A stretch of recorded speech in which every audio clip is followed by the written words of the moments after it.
Hey everyone, I'm Ryan, and on this episode of Baking with Ryan, I'm making an Oreo drip cake. This cake is jam-packed with Oreos. There's Oreos inside and out. Without further ado, let's get right into the video. The ingredients you'll need to make the Oreo drip cake are 4 vanilla Oreo cakes. To make these, just mix in crushed Oreos to the batter before you bake the cakes. You'll also need vanilla frosting, chocolate frosting, Oreos, sugar, heavy cream, and chocolate chips.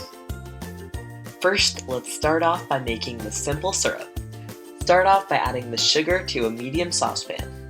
Then pour in 1 cup of water and whisk the mixture together.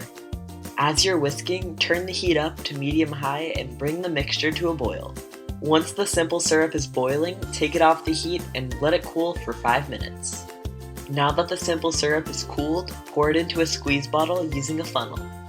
Place the top on the squeeze bottle and place it in the fridge while we level the cakes.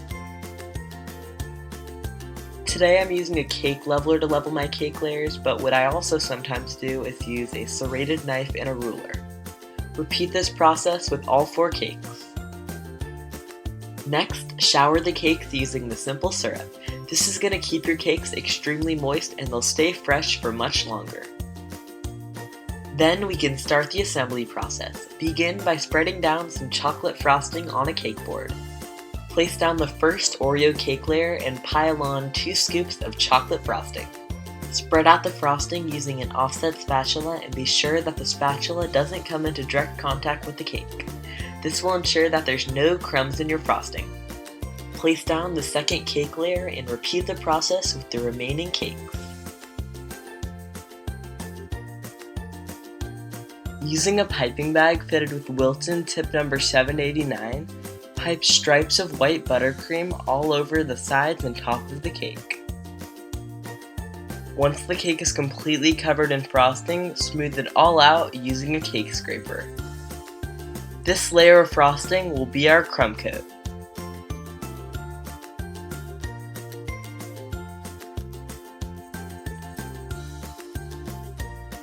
Once the crumb coat is complete, place the cake in the freezer for 20 minutes. After you've taken the cake out of the freezer, pile on the remaining vanilla frosting. Now start spreading out the frosting using a large offset spatula.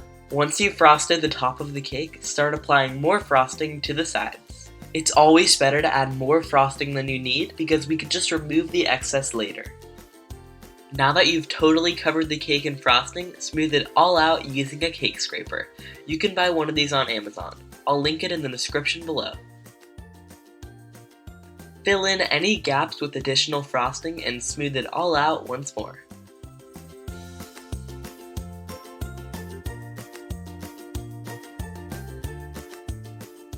After you've frosted the sides of the cake, smooth out the lip. The lip is just the overflowing frosting that's coming up the sides of the cake. Just like last time, place the cake in the freezer as we make the chocolate ganache drips. This recipe is going to be super easy. Start off by microwaving the heavy cream in a microwave-safe bowl. After being microwaved for 1 minute, pour in the chocolate chips. Let the mixture sit for 2 minutes. Then stir the mixture together using a spoon.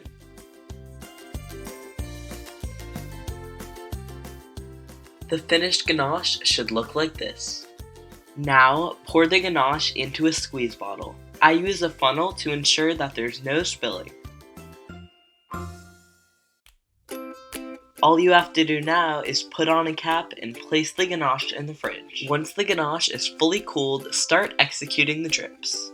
To make the drips, hold the squeeze bottle over the edge of the cake. The more pressure you apply, the farther down the drip will go, and the less pressure you apply, the lower it will go. Now, squeeze out more chocolate ganache on top of the cake. Then use an offset spatula to spread it out.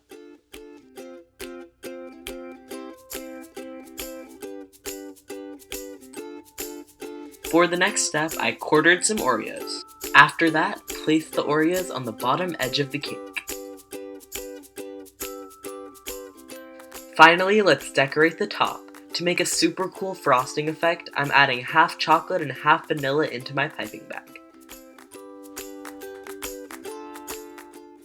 Now cut off the top of the piping bag and make dollops of buttercream on top of the cake. I made 8 of them. Last but certainly not least, I placed even more Oreos on top of the cake. I just placed 1 Oreo in between each dollop. And now the cake is done. And here's my favorite part, cutting the cake. Thanks so much for watching. I really hope you guys enjoyed that video. If you did, be sure to give this video a thumbs up and hit that subscribe button.